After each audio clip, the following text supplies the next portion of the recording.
Días a todos, buenos días en América, buenas tardes en Europa. Es un gusto tenerles en este webinar de la UIA sobre los medios para afrontar la insolvencia en la era del post-COVID-19. Le doy la más amplia bienvenida a nuestros panelistas del día de hoy. José Pajares Echeverría, buenos días. Buenos días. Juan Eduardo Palma Jara, buenos días. Buenos días, Rubén. Álvaro Gazul Tort, buenos días. Y María Cristina Creti, buenos días. La mecánica de este webinar sería la siguiente. Primero se va a hacer una breve introducción sobre el perfil de cada uno de los panelistas. Después cada uno de ellos hará su presentación. Durante la presentación todos los participantes en este webinar podrán formular sus preguntas dirigidas a cada uno de los ponentes para que estos puedan darles lectura y proceder a contestarlas.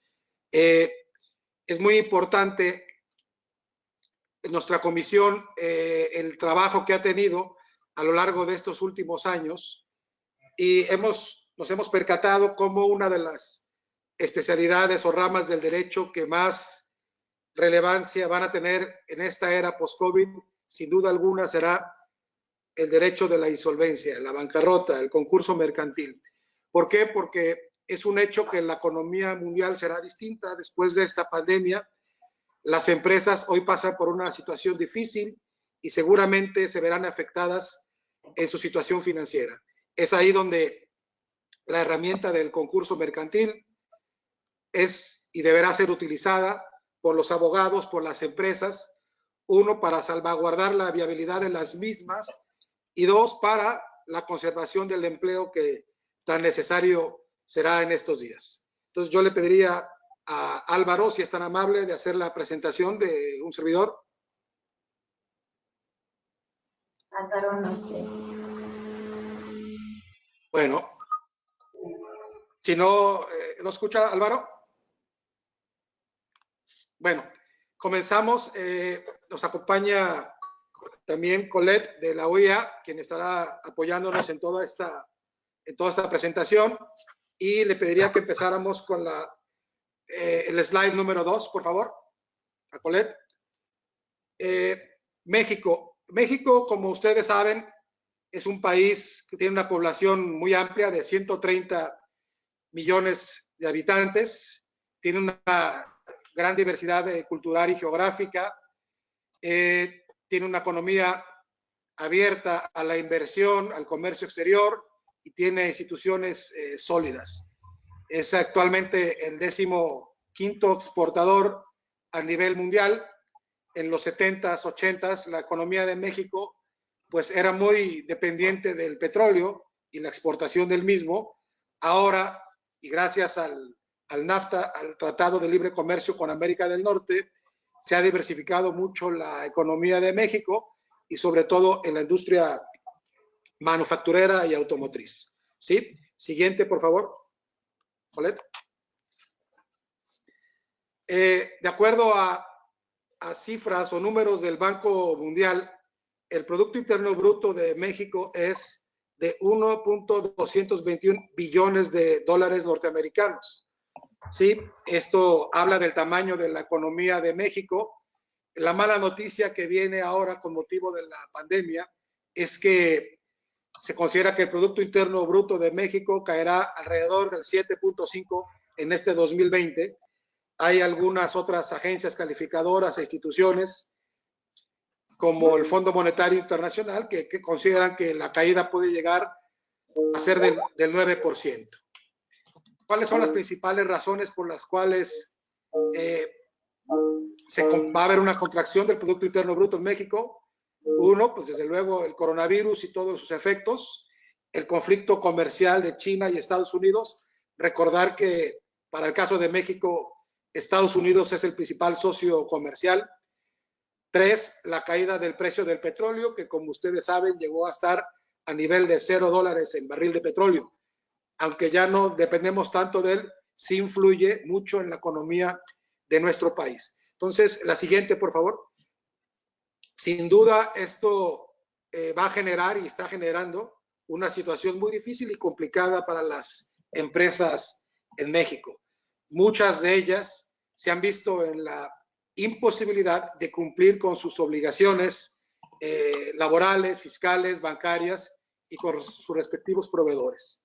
Lamentablemente, por ser México un país emergente en vías de desarrollo, no tenemos los programas de apoyos gubernamentales necesarios para poder apoyar como debiera ser a las empresas en México. Hemos visto economías como en Europa o en Estados Unidos, donde los gobiernos han inyectado capital a través de diversas formas y métodos a las empresas, evitando el cierre y la quiebra de las mismas. En nuestro país, los apoyos gubernamentales pues ha sido insuficiente. Las empresas y los empresarios en México, desde el año 2000 contamos con la ley de concursos mercantiles, que es una herramienta novedosa, de vanguardia en su momento, para evitar el cierre de las empresas. La siguiente, por favor. El objeto de esta ley es prevenir que exista un cierre de la empresa mediante la conciliación, y solamente en caso de que no pueda haber una conciliación entre la empresa y los acreedores, se pasará a la etapa de la quiebra. Pero el objeto fundamental es prevenir la quiebra como mediante el convenio que se suscriba entre los acreedores y la empresa. Según los datos del Instituto Federal de Especialistas en Concursos Mercantiles de México, desde la publicación de la ley en el año 2000 hasta noviembre del año 2019, se han promovido solo 772 concursos mercantiles, lo cual es una cantidad mínima, tomando en cuenta, uno, el tamaño de la economía, y dos, las diversas crisis económicas que hemos tenido. Ustedes recordarán la terrible crisis del 2008 provocada por, o llamada Lehman Brothers, la casa de bolsa de los Estados Unidos, que inició una terrible crisis mundial, pues generó varios problemas financieros a las empresas, y por lo tanto fue una época donde se tramitaron bastantes y diversos concursos mercantiles. La siguiente, por favor. En México, y debido a la pandemia, entró en vigor el 6 de mayo un acuerdo por parte del Poder Judicial de la Federación, que es la autoridad judicial en México, en virtud del cual, pues, prácticamente todos los tribunales cerraron y solamente trabajaron para casos de urgencia y también en forma online o electrónica. La siguiente, por favor. Actualmente, la suspensión de los tribunales o de las actividades físicas de los tribunales continúa hasta el día 30 de junio, y lo más probable es que esto continúe o se extienda por más plazo, debido a que la pandemia lleva más de 20,000 muertos en México y hay más de 125,000 contagiados. Por lo tanto, las cifras no son nada alentadoras y estamos considerando la posibilidad de que continúen los tribunales sin servicio al público directamente por más tiempo.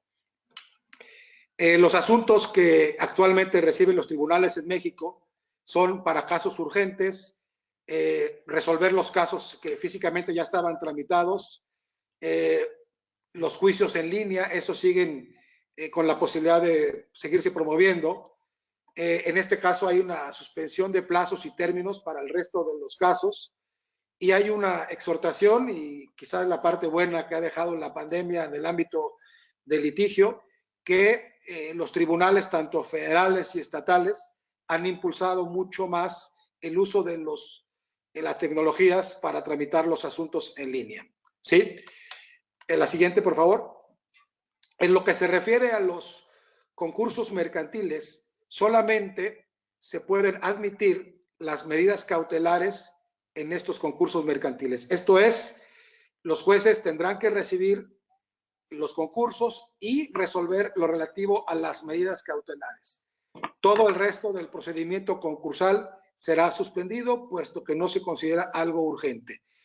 Esta determinación la tomó el Poder Judicial de la Federación, y eso, a mi punto de vista, ha propiciado que algunas empresas en México que tienen presencia internacional o global han tenido que recurrir a los tribunales del extranjero, particularmente a Estados Unidos, a promover los procesos de bancarrota en aquel país.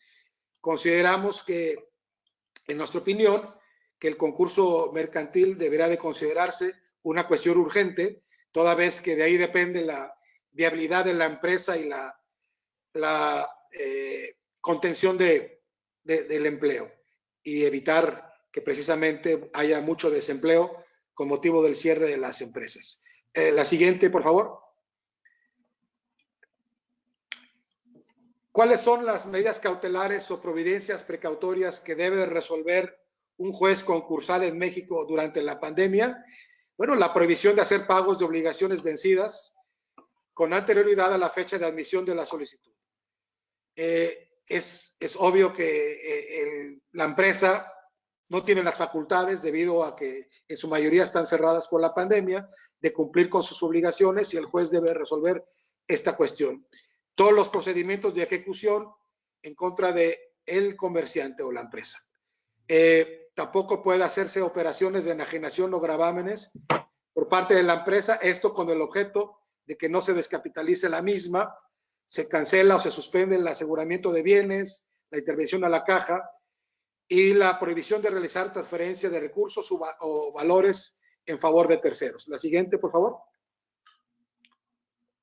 Como ustedes ven, lo que busca las medidas cautelares y las providencias precautorias en la ley de concursos mercantiles en México, básicamente es evitar el deterioro patrimonial de la empresa para que ésta pueda continuar operando y pueda subsistir en el largo plazo mediante un convenio que suscriba con los acreedores.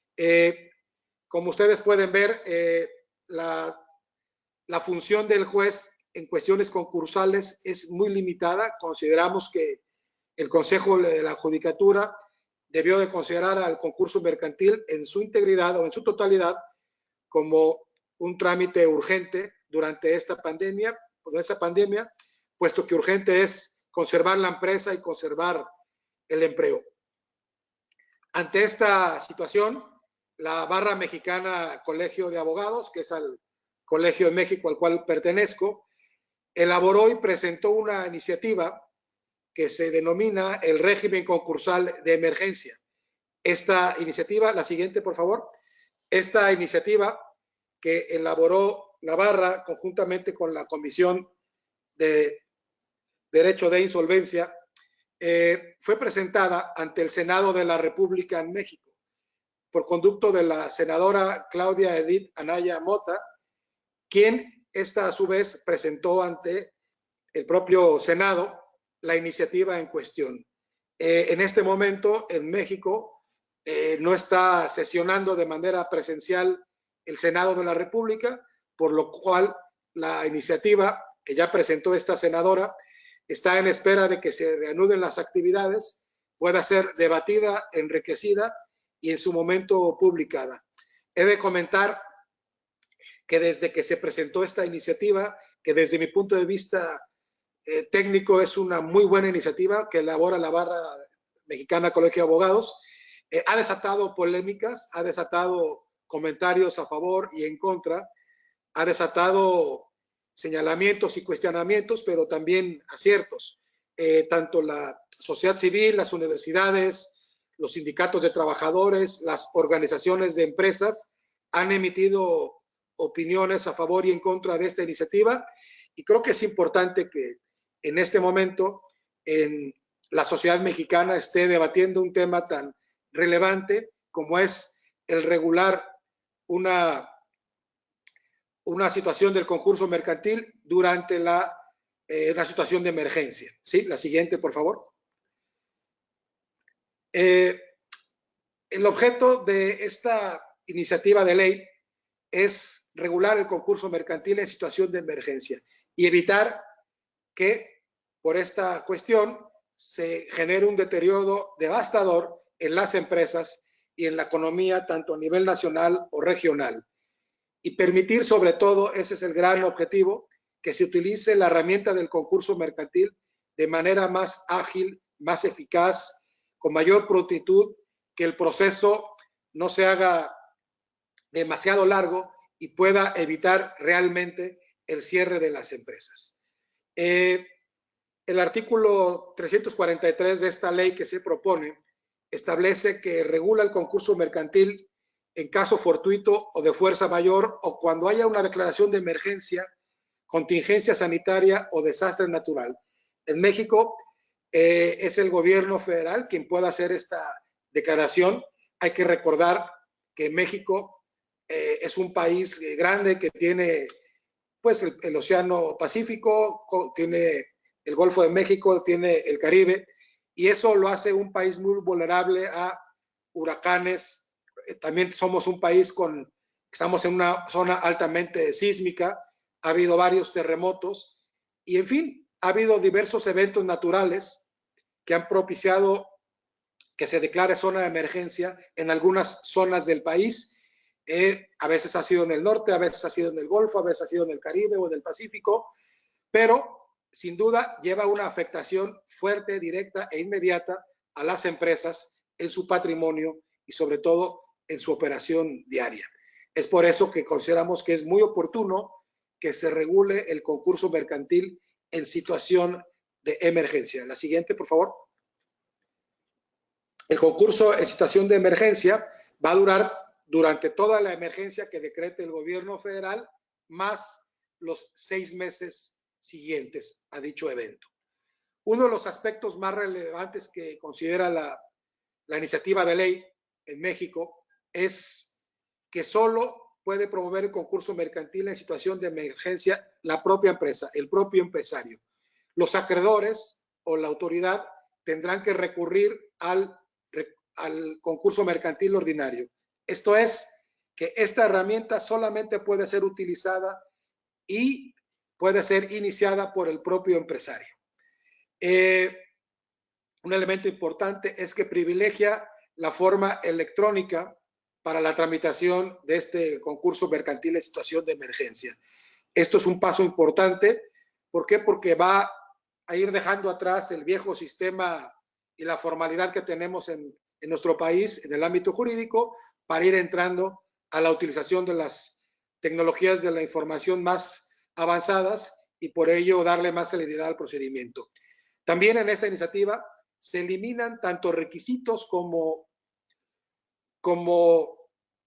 documentación y elementos para la declaración del concurso. Es decir, a diferencia del concurso ordinario, el concurso mercantil en situación de emergencia tiene mucho menos requisitos, los plazos son más cortos, la posibilidad de interponer recursos son menores y por lo tanto es mucho más ágil, más rápido y más expedito el proceso concursal. Otra cuestión importante es que las cuentas bancarias que pudieron haber sido aseguradas o embargadas de la empresa o del empresario, serán levantados los embargos. Esto es para que se permita a la empresa, al empresario, continuar de manera regular con la operación de la empresa, porque si no tiene acceso a sus cuentas bancarias, difícilmente podrá cumplir con sus compromisos patrimoniales. Otra cuestión que llama la atención y que ha provocado algunas polémicas es que el crédito fiscal que no tenga garantía se va a considerar como un crédito ordinario.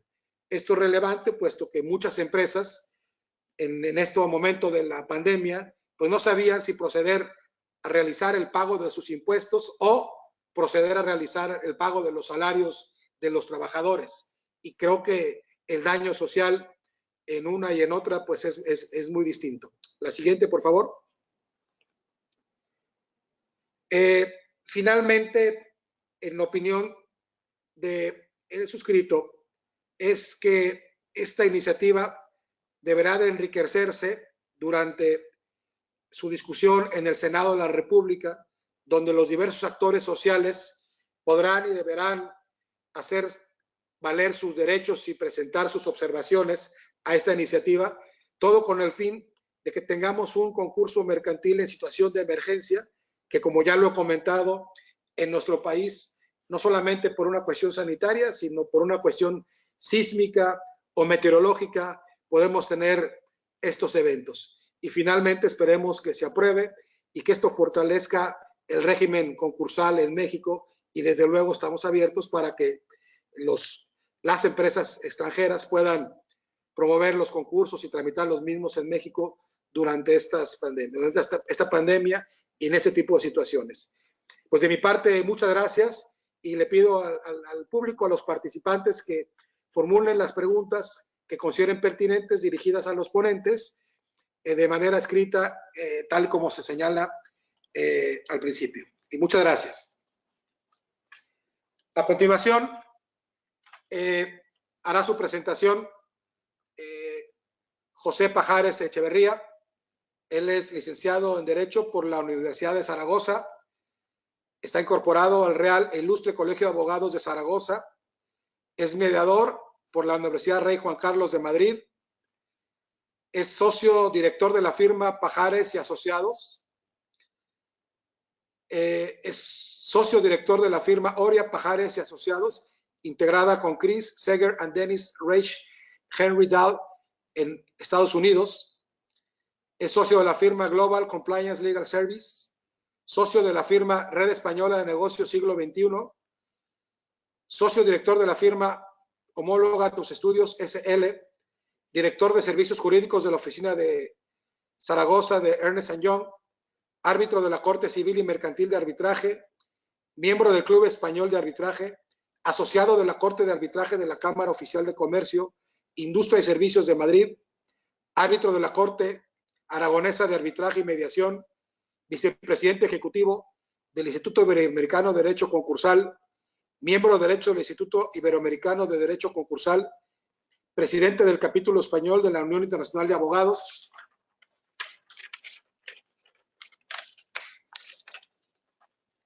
y miembro del Consejo Asesor de Discovery Salud. Y bueno, tiene muchas más actividades José Pajares, pero me gustaría, si no tienen inconveniente, pasar a su presentación. Bienvenido, José, y gracias de antemano.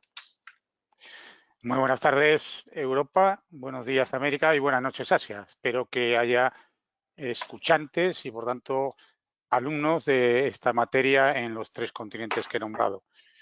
Bueno, Rubén, muchas gracias por haber acabado de armar esta cláusula de insolvencia, que también me consta que se está haciendo en inglés y en francés, y que tomaste del testigo que Alberto Román Palencia, compañero tuyo de México, nos lanzó, y ha dado lugar a que en este momento estemos todos aquí, y los que no estamos de esta comisión de insolvencia, o bien estamos escuchando, o como sabéis todos, van a participar en el seminario o cápsula en inglés y cápsula en francés. Es decir, que prácticamente todos los miembros de la comisión vamos a estar exponiendo nuestro punto de vista.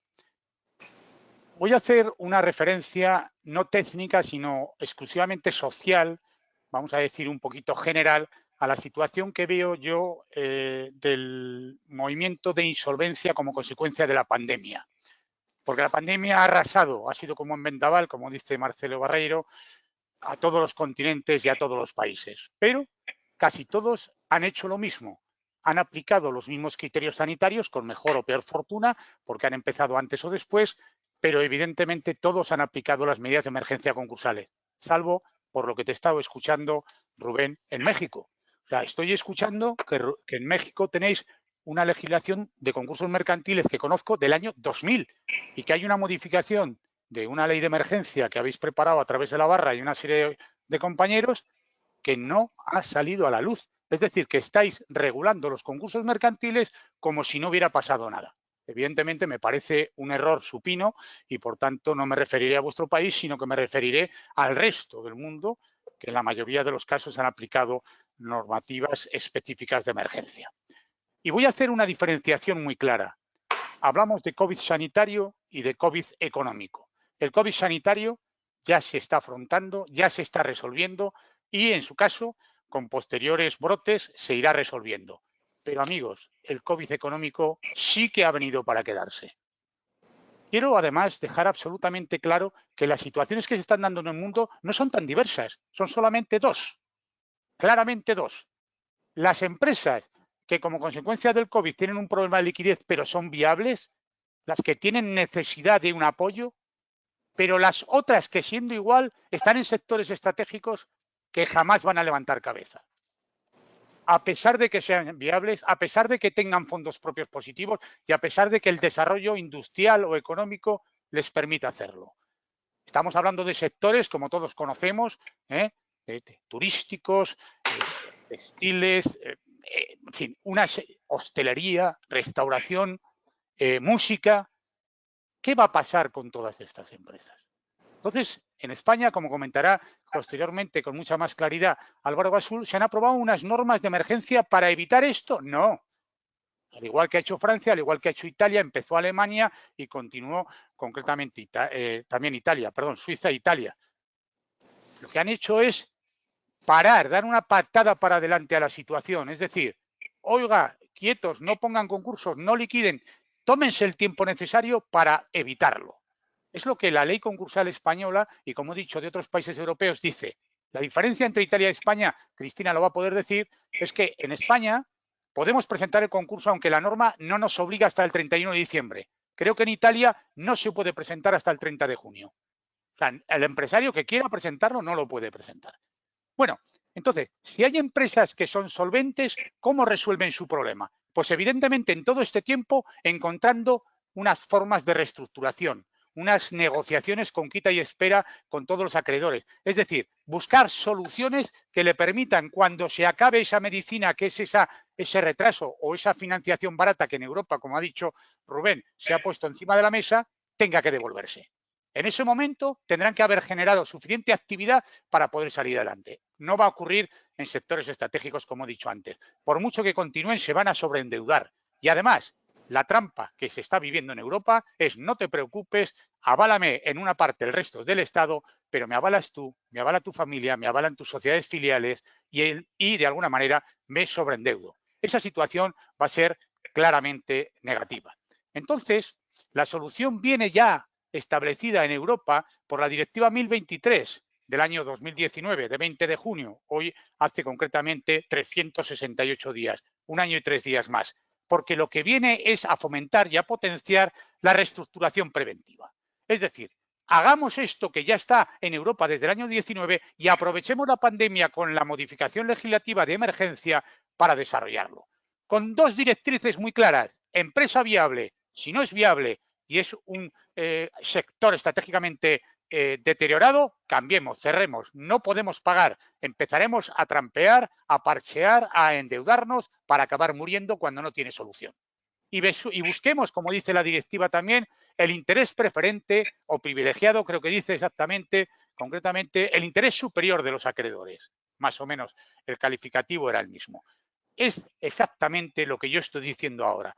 Si estamos en esta situación en todo el mundo, con independencia de la legislación de emergencia, aprovechemos institutos preconcursales, aprovechemos negociaciones en todo este tiempo para que entre proveedores, acreedores, deudores y, evidentemente, todos los implicados en el mundo empresarial busquemos una solución.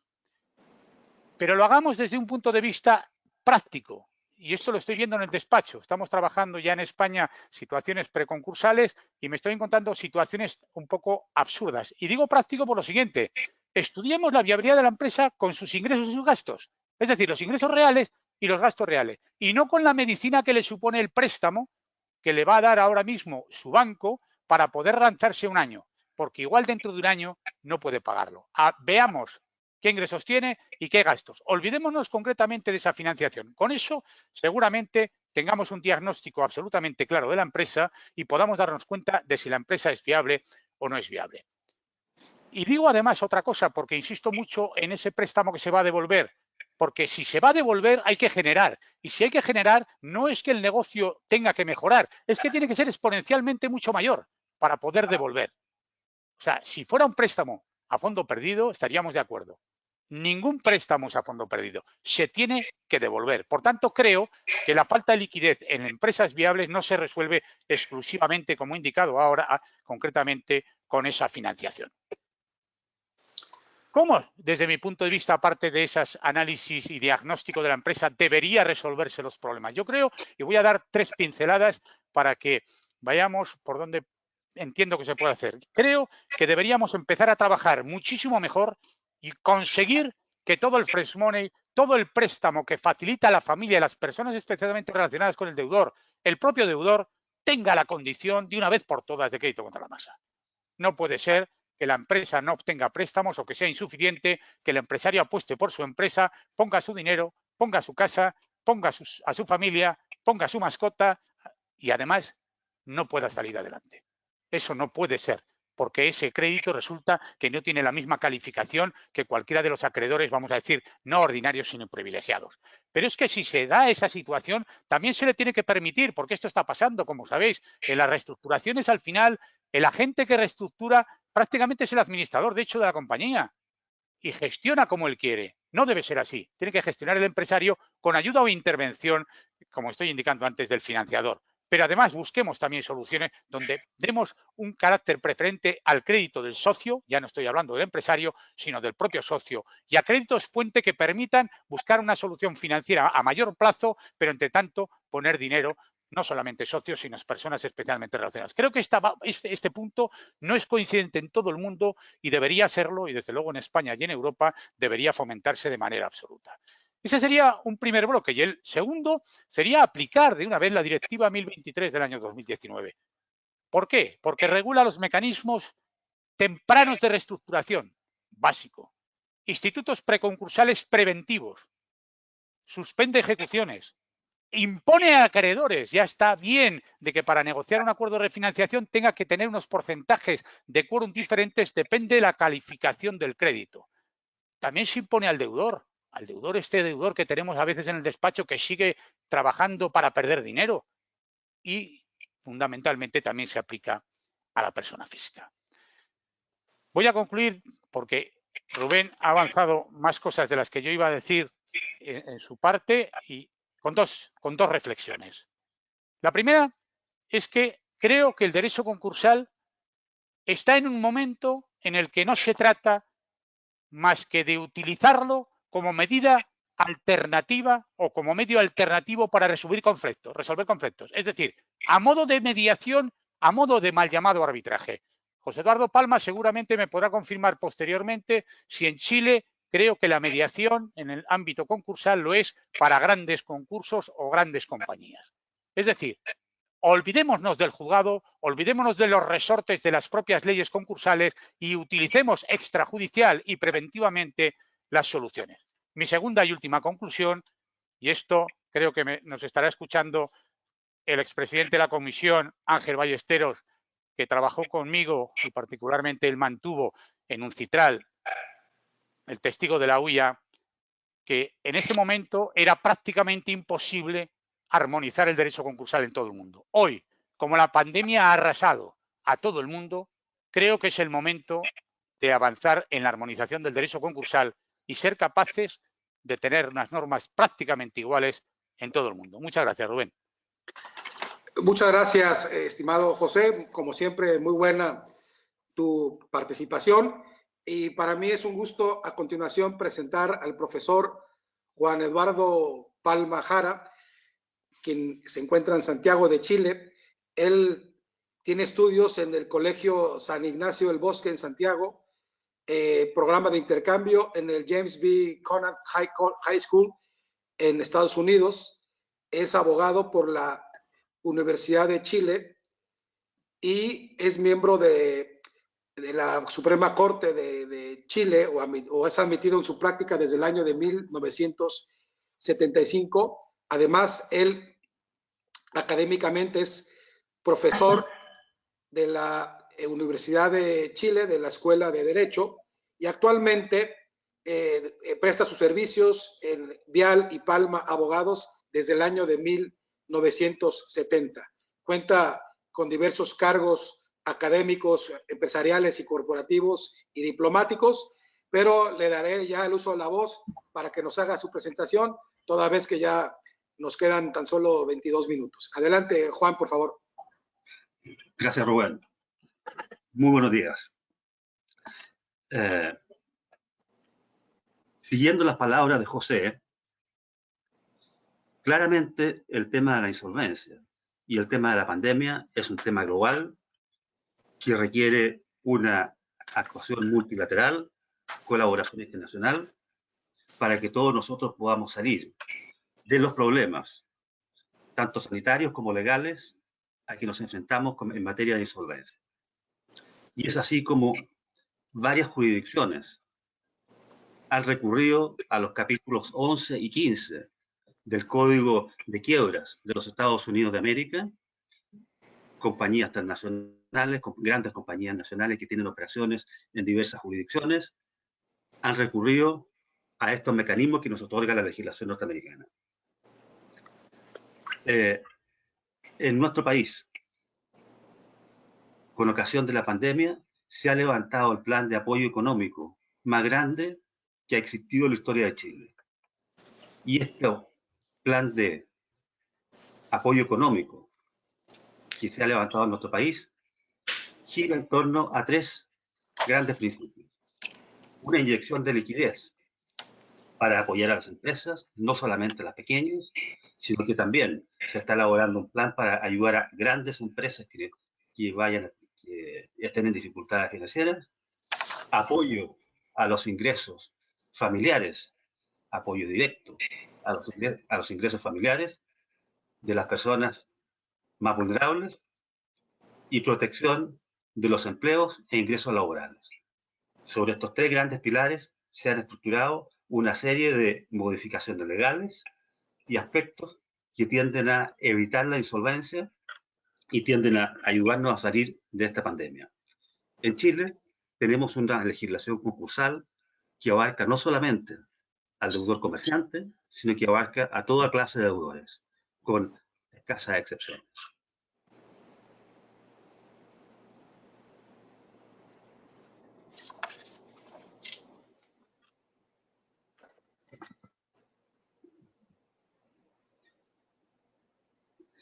Tenemos la dictación de la ley 21.230 que crea el ingreso familiar de emergencia. De modo que las familias que no tengan ingresos y que teniendo sean muy bajos, se les otorga un subsidio y se les otorga un monto económico sin cargo de devolución para que puedan subsistir. Luego se garantiza a través de la ley 21.218 un subsidio para el ingreso mínimo garantizado, de modo que se garantiza que cada persona tenga a lo menos un ingreso mínimo de cierta cantidad de dinero, aunque sean personas que no tengan una relación laboral, sino que sean trabajadores independientes. Luego, la ley 21.225 otorga un bono que se llama COVID a las familias más vulnerables. Y por último, hay otras medidas como son la capitalización del Banco del Estado, la reducción del impuesto que grava a los actos y contratos, que se llama el impuesto de timbres, que se pone en tasa cero hasta el 30 de septiembre y probablemente se va a prorrogar. Y hay otras medidas para incrementar el flujo de los recursos fiscales disponibles para desarrollar este plan inédito en nuestro país, que es el plan más grande que ha existido en la historia de Chile.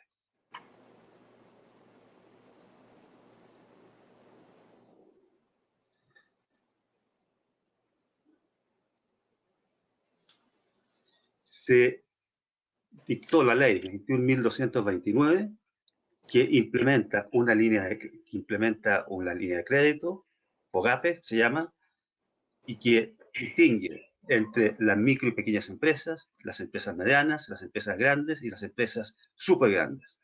Y son ciertos créditos que tienen por objeto cubrir necesidades de capital de trabajo.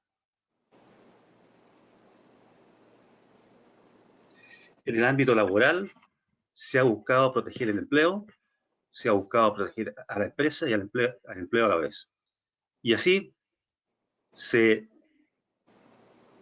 les permite acceder a los fondos de seguro de desempleo y adicionalmente se permite la suspensión de la relación laboral por acto de autoridad, de modo que existiendo un acto de autoridad que genere estos efectos propios de las restricciones sanitarias, se puede suspender la relación laboral. También se puede suspender la relación laboral de común acuerdo con los empleados y se puede reducir temporalmente la jornada de trabajo, de modo de poder dar facilidades para que la empresa pueda subsistir y a la vez que no se quiebre el vínculo laboral y los trabajadores puedan mantener su trabajo. Hoy día existen algunas medidas que están en el Parlamento y otras que todavía no están en el Parlamento. Se ingresó al Congreso un proyecto de ley que tiene por objeto simplificar el acceso a la renegociación del deudor, esto es, a los convenios o acuerdos preconcursales antes de la quiebra, para que las personas deudoras, no las empresas, las personas deudoras puedan recurrir a un procedimiento fácil y sencillo y que, como toda nuestra ley de quiebras, pretende incentivar la formación de acuerdos y desincentivar la liquidación de los bienes del deudor.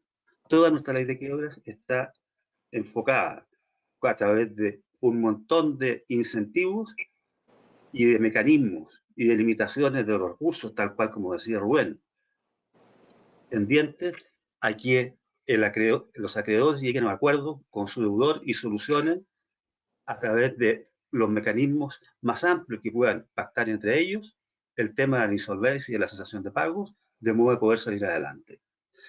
También se promulgó el seguro de protección de ingresos para los trabajadores independientes. Esto es para aquellos que no tienen una relación laboral, sino que puede ir desde un profesional hasta la persona que vende en un puesto en la calle del comercio informal.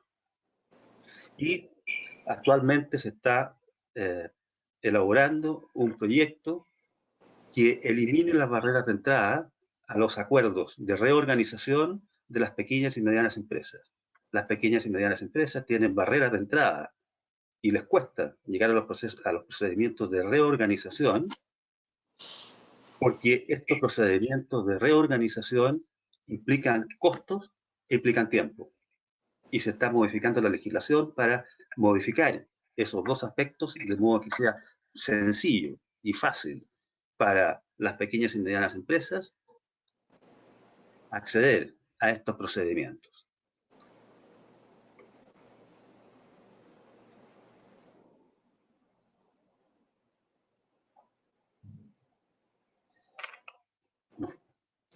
Nos falta tres. Hay algunas medidas que se han generado en un acuerdo transversal que se llegó en nuestro país a través de los diversos agentes económicos, sociales y políticos, en que espera generar un marco fiscal de 12.000 millones de dólares para los próximos 24 meses, para generar un fondo que financie el gasto adicional para protección social, un nuevo ingreso familiar de emergencia en que se amplía la red de beneficiarios. En cuanto a la ley de protección del empleo y del seguro de cesantía, se pasará a subsidios parejos, que corresponden a tasa de reemplazo del 55% para contratos indefinidos y de plazo fijo, un fondo especial para distribuir entre los municipios. Se impulsará un plan de inversión pública y de concesiones con una participación inmensa del Ministerio de Obras Públicas, generándose un montón de obras para reactivar la actividad en el país, de 345.000 millones de pesos. Se modificará el reglamento FOGAPE de estos préstamos con garantía del Estado. Se otorgará subsidio laboral para la pospandemia, incrementándose los actuales. Y se van a dar facilidades para reemprendimiento y recapitalización de las pequeñas y medianas empresas. También se está modificando la ley de quiebras en este instante en el sentido de cambiar el sujeto pasivo, de modo que los sujetos pasivos de la quiebra, que son la empresa deudora y la persona deudora, se van a modificar pasando a restar del concepto de empresa deudora e incorporar el concepto de persona deudora a una enormidad de personas que hasta antes eran calificadas como empresa deudora, con un régimen concursal más complejo, más lento, más costoso. De modo que se facilita a través de este mecanismo que los acuerdos preconcursales puedan tener éxito y puedan llevarse a cabo mucho más fácilmente de lo que sucedía con anterioridad. De esta manera, vemos nosotros cómo esta legislación concursal está cambiando para adecuarse a los nuevos tiempos y siendo cada vez más flexible y cada vez más incentivando los acuerdos concursales o preconcursales por sobre los procedimientos de liquidación concursal. Muchas gracias. Muchas gracias, Juan. Paso rápidamente a la presentación de Álvaro Gazul. Él es, de su área de práctica se dedica a las reestructuras, a la insolvencia, entre otras cosas. Es abogado con 28 años de ejercicio, socio director del Departamento de Reestructuras de la firma española Roca y Yunyuen, a quien ya le doy el uso de la voz para continuar, toda vez que nos quedan 10 minutos. Adelante, Álvaro, por favor.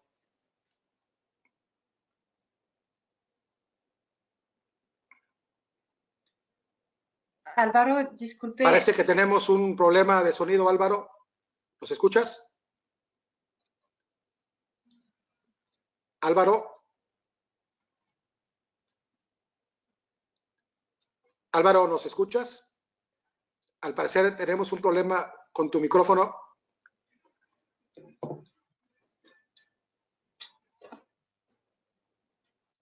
Álvaro.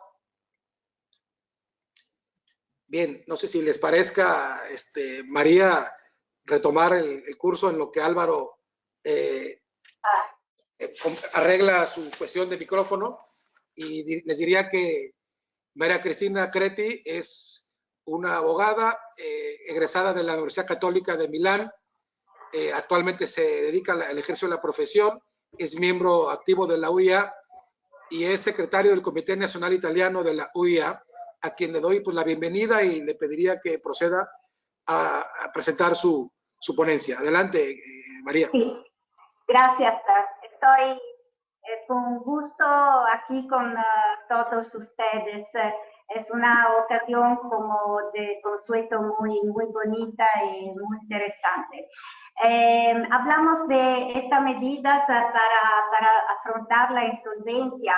Esperamos que todas las medidas que todos los gobiernos plantean sea de utilidad para las empresas y para la persona.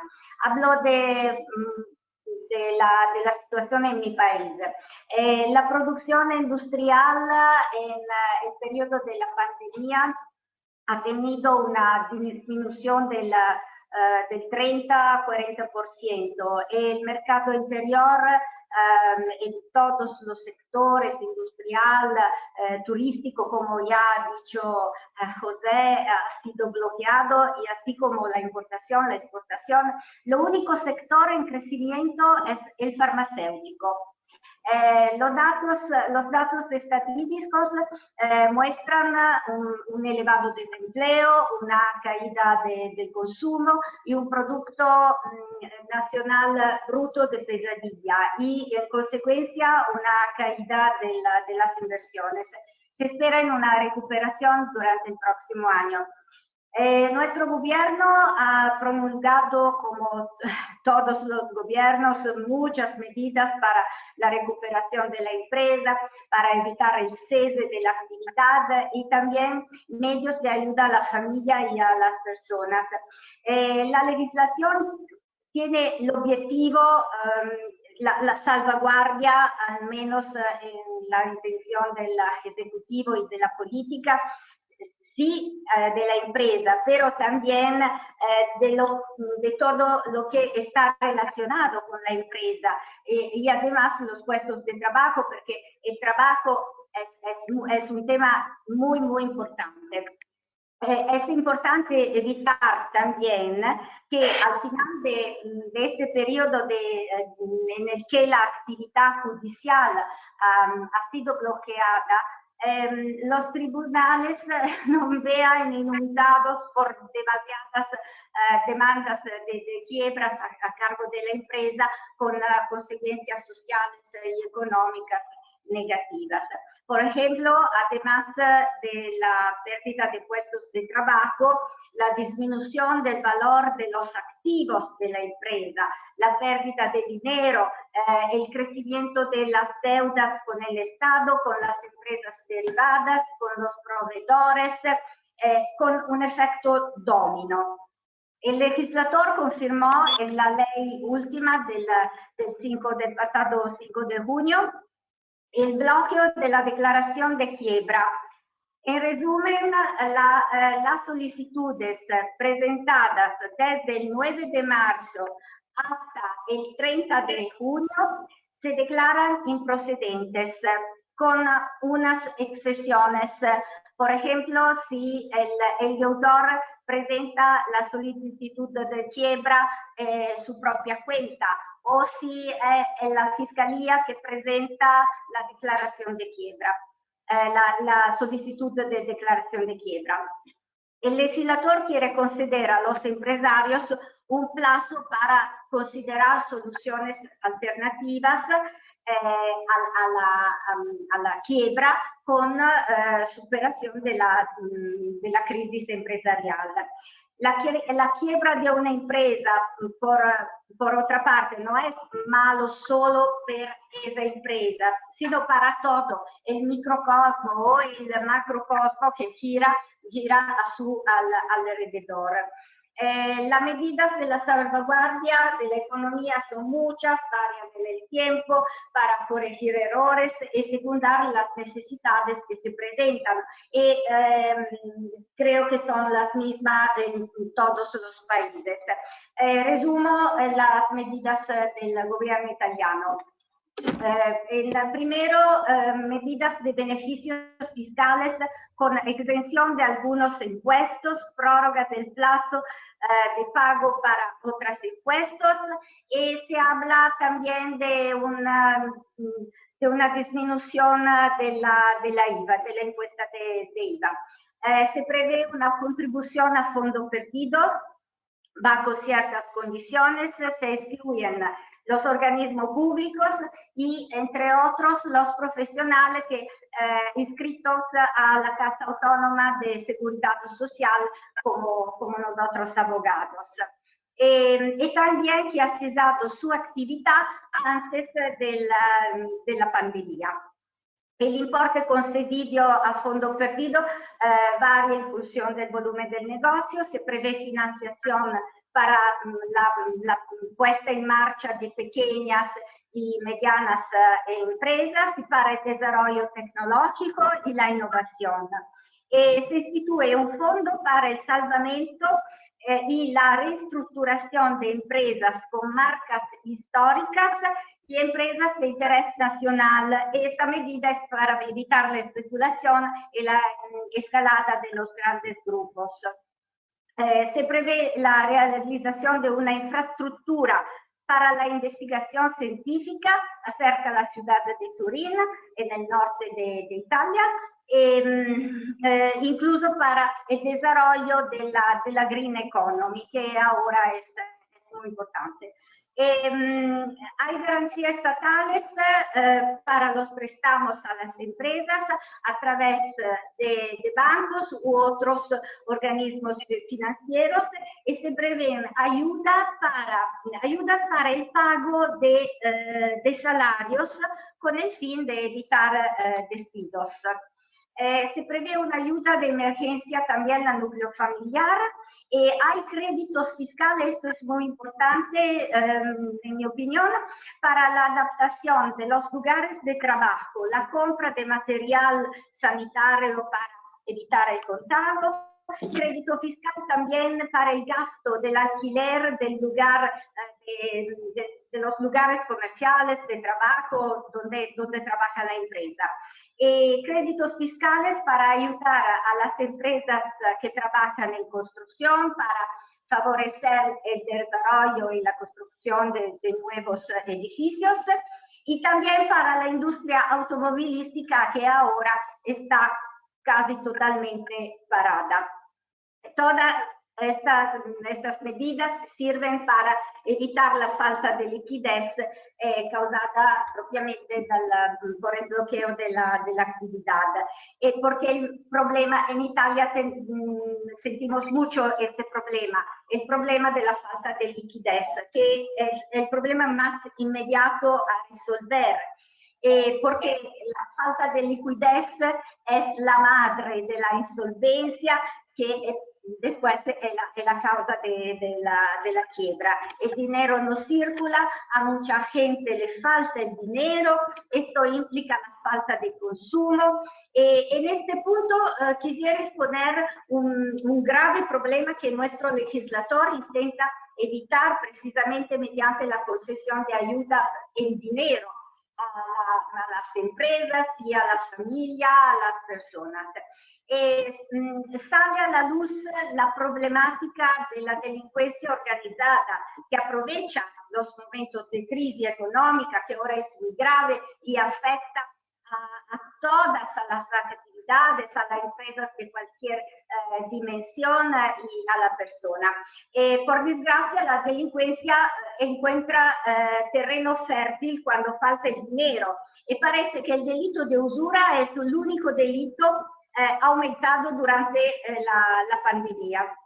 Precisamente para evitar este problema, el legislador quiere adoptar adecuadas medidas como financiaciones a bajo tipo de interés y financiaciones a fondo perdido, para evitar que todo el sistema económico está desestabilizado por la pandemia y está expuesto a riesgos. Y de ahí hay el peligro de un desfase en general, de un desplazamiento de la economía social. Para concluir, tenemos la necesidad de que los bancos cambien su cultura, porque ahora en Italia, no sé, en otros países, estos institutos financieros encuentran y buscan dificultades para no conceder préstamos. Hay mucha burocracia, piden un montón de documentos y pruebas de dificultad y de la capacidad de pagar los préstamos a los empresarios, que ahora no tienen ninguna posibilidad. En resumen, en mi opinión, solo el apoyo del Estado y de las comunidades internacionales y de los bancos, que deben empezar a hacer realmente su trabajo, evitará el declive de la actividad productiva y de la economía nacional e internacional. He concluido. Muchas gracias. María Cristina, muchísimas gracias por tu presentación. A Juan y a José también agradezco mucho a los dos sus excelentes puntos de vista que nos han compartido.